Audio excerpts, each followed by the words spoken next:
सन 2004 में मुझे पहली बार यूएसए जाने का मौका मिला। तो मैं जॉब के कारण एक टैक्सी ड्राइवर को मैंने 7.5 बजे रोका, मुझे कहीं जाना था। कहता साहब कहाँ जाना है, मैं पंजाबी था, मैं कहा वहाँ जाना है।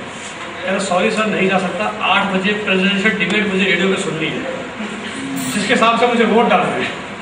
मैं हंस पड़ा। मैंने कहा अमेरिका का एक टैक्सी ड्राइवर, आपने सबने सुना होगा यूएस की फेमस प्रेसिडेंशियल डिबेट, तो प्रेसिडेंशियल डिबेट सुनने के बाद वोट डालता है।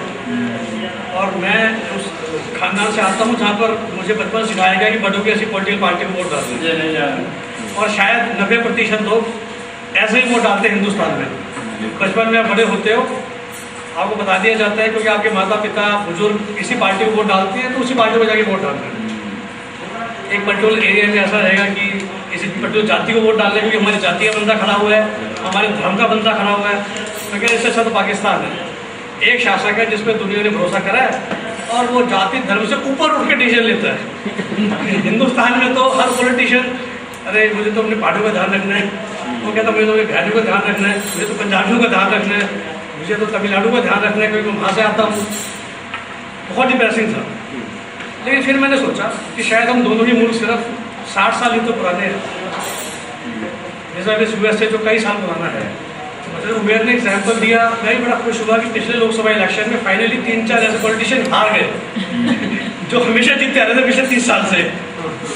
तो शायद अगले 50 साल में हमारे यहाँ भी वोटिंग वैसे ही होगी जैसे अमेरिका में होती है, जहाँ लोग जाति, धर्म, रिलीजन, कस्टम, एरिया के ऊपर उठ के क्वालिफिकेशन पे वोट देंगे। तो मेरा डेमोक्रेसी में से पूरा विश्वास है। मुझे लगता है शायद दोनों मुल्कों को 50 साल और लगेंगे, जहाँ जब हम अमेरिका के लेवल पे पहुँच पाए, जहाँ असली तंत्र में लोकतंत्र होगा, जहाँ सबसे ऊपर उठ के लोग वोट डालेंगे और फिर वो सरकार हमेशा अच्छा ही काम करेगी। तो जब आप लोगों को चुनोगे काबिलियत के आधार पर, तो वो इंसान काम करेगा। तो ये मैं कुछ इसमें कुछ मूव बड़े इंटरेस्टिंग हुए पाकिस्तानी एंड से।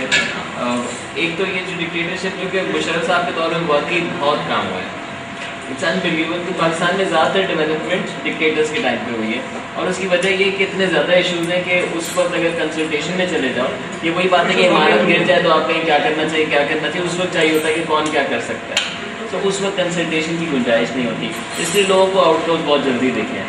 लेकिन अब अगर आपने पिछले 3 हफ्ते की न्यूज़ फॉलो की हो, और यहाँ पे बहुत सारे साथियों ने की होगी, फॉर एग्जाम्पल हमारा जो रिसेंट स्टेटमेंट आया चीफ जस्टिस का, जो जाली डिग्रियों का मामला हुआ था पाकिस्तान में, अब जो आखिरी स्टेटमेंट आया उसमें कहा गया कि भले हम रिस्ट्रिक्शन हटा देते हैं डिग्री की, इलेक्शन में कंटेस्ट करने के लिए रिस्ट्रिक्शन हटा देते हैं, अनपढ़ सही हो लेकिन जिसने धोखा दिया है कौम को जाली डिग्री बना के, उसका पॉलिटिकल करियर खत्म है, which means a dead end to a lot of politicians who've been faking their degrees. That's a very big move.